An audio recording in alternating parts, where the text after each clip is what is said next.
হাসান ভাই, এটা কি দেখাইলা? এটা শুধু একটা ছবি না, হাজার হাজার মেয়েদের রাতের ঘুম নষ্ট করার ঔষধ।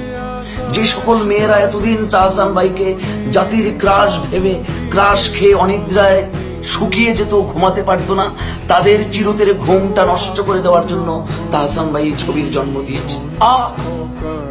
কত কত মেয়েরা আজকে অশান্তিতে অনিদ্রায় তাদের রাত কাটাবে, এটা কি ভাবা যায়? অবশেষে আমাদের প্রিয় শিল্পী তাহসান ভাই বিবাহ বন্ধনে আবদ্ধ হয়েছে এবং সেই সাথে এই আপু এখন থেকে হয়ে গেছে জাতির ক্রাশ। এই রোজা আপু এখন পুরা বাঙালির পুরুষ জাতির ক্রাশ হয়ে গেছে। ভাইয়া যখনই তার অফিসিয়াল পেজে ছবি পাবলিশ করছে, একটা কাকালালা বাজি গেছে ফেসবুকের সার্ভার লক হয়ে গেছে, সার্ভারে ঠিকঠাক ভাবে কাজ করতেছিল না। আর প্রত্যেকটা মেয়ে হয়ে গেছিল আনোয়ার হোসেনের ক্যারেক্টার। রাবেয়া, এটা কি দেখলাম?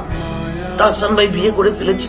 মানে কমেন্টে আমি মেয়েদের চিৎকার, হাহাকার, তাদের ঘুম নষ্ট হয়ে যাওয়ার সেই আর্তনাদ শুনতে পাচ্ছি। কেমন বোধ করছো আপুরা? তোমাদের প্রিয় ক্রাশ, আমাদের প্রিয় তাহসান ভাই, দ্য পিওর জেন্টলম্যান, অবশ্যই বিয়ে করে ফেলেছে। But the sad part is, আমার বিয়েটা এই শীতেও সম্ভবত হচ্ছে না। সারা জীবন আইবুড়ো থেকে যাব এবং অবশেষে আমার যন্ত্রাংশটুকুকে জাদুঘরে জমা দিতে হবে। ধন্যবাদ এবং অভিনন্দন তাহসান ভাই, আপুরা ফুল প্যাকেট।